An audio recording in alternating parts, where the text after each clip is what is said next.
పార్వతీపురం మన్యం జిల్లా సాలూరు మండలం బాగువలస సమీపంలో అక్రమంగా తరలిస్తున్న సుమారు 87 కేజీల గంజాయిని స్వాధీనం చేసుకున్న సాలూరు రూరల్ పోలీసులు.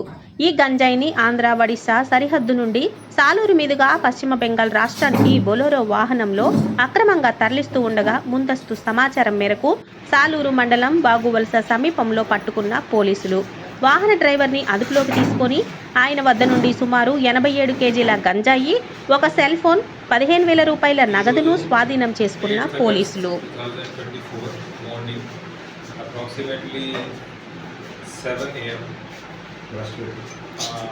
Based on prior information, SI Salur Rural PS and కొంతమంది పోలీస్ పర్సనల్ అతనితో పాటు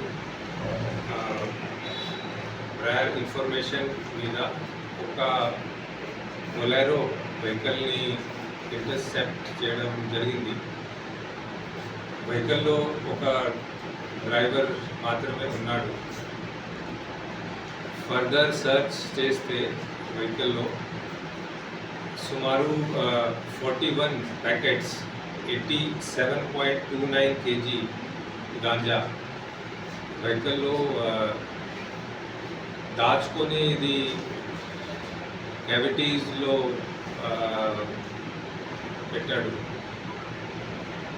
క్యావిటీస్ అంటే రూఫ్ టాప్ పైన, తర్వాత వెహికల్లో వెనుక బ్యాక్ సీట్ కింద కూడా ఇది క్యావిటీస్లో దాచుకొని పెట్టాడు.